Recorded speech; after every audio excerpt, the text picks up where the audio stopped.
हाय। कहते हैं the truth, सच्चाई। सच्चाई के बहुत वर्जन्स होते हैं, ट्रूथ के बहुत वर्जन्स होते हैं। The truth is never black and white, it's always grey. But I beg to differ, क्योंकि मुझे ऐसा लगता है ग्रे भी कंप्लीट सच होता ही नहीं है। हमेशा कुछ ना कुछ इनकम्प्लीट रह जाता है। हो सकता है कि कुछ सच हमें कभी पता ही ना लगे, क्योंकि हमारी वो एक्सेस ही नहीं है किसी भी चीज़ को लेके।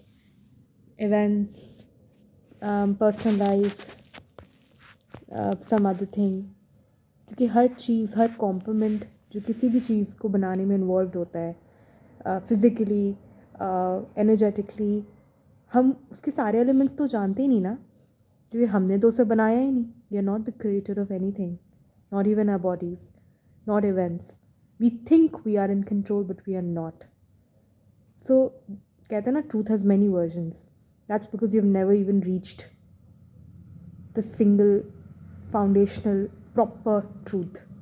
They are just all assumptions trying to be the truth, but they are not the truth. If there are many versions of the truth, then none of them are the truth actually. और असल truth हमें कैसे पता लगेगा?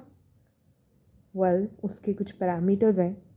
असल truth पता करने के लिए हमें पहले असल के फर्स्ट असल पे जाना पड़ेगा कि किसी भी चीज़ को बनाता कौन है, जो बनाता है वो कौन है, जो बनाने वाला है उसने अपने तक पहुंचने के लिए क्या क्या गाइडलाइंस छोड़ी है, किसको असाइन किया है, क्या प्रोटोकॉल, क्या प्रोसेस डिज़ाइन किया है। Every truth, if you are sincere enough to seek it, will make you a true seeker of the ultimate truth. इसलिए अगर आप किसी खोज में हैं तो उस खोज को इस्तेमाल कीजिए असल सच, सबसे बड़ा और सबसे पहले सच तक पहुंचने के लिए। वो है रब, गॉड का सच। गॉड का सच क्या होता है? ना कोई मिस्टिकल पावर्स, ना कोई सुपरनैचुरल एलिमेंट्स, नहीं। बट गॉड का क्या कोई कुछ पर्सनल आइडेंटिटी या कुछ और है? क्या गॉड का कोई नेचर है?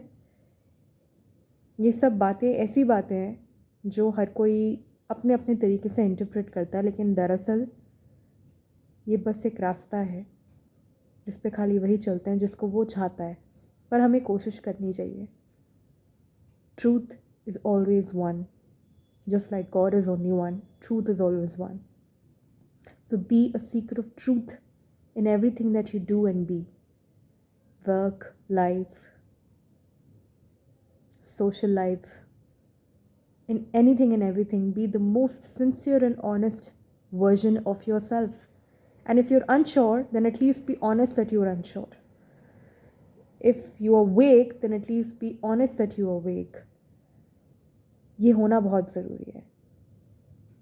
इसलिए ये जर्नी ट्रूथ सीकिंग की लेना बहुत ज़रूरी है, और हमें हर सच खुदा तक लेके जाता है। खुदा की सच्चाई समझने के बाद ही दुनिया की सच्चाई समझ आती है। खुदा की सच्चाई समझने के बाद भी ज़िंदगी की असल हकीकत समझ आती है। खुदा की सच्चाई समझने के बाद ही हमें मौत की सच्चाई धीरे धीरे समझ आएगी, और मौत की हकीकत के बाद ही हमें आफ्टर लाइफ में एग्जैक्टली कब, क्या, कहाँ, क्यों, कैसे होगा वो समझ आएगा। With this, loads of love. Do connect if you have questions.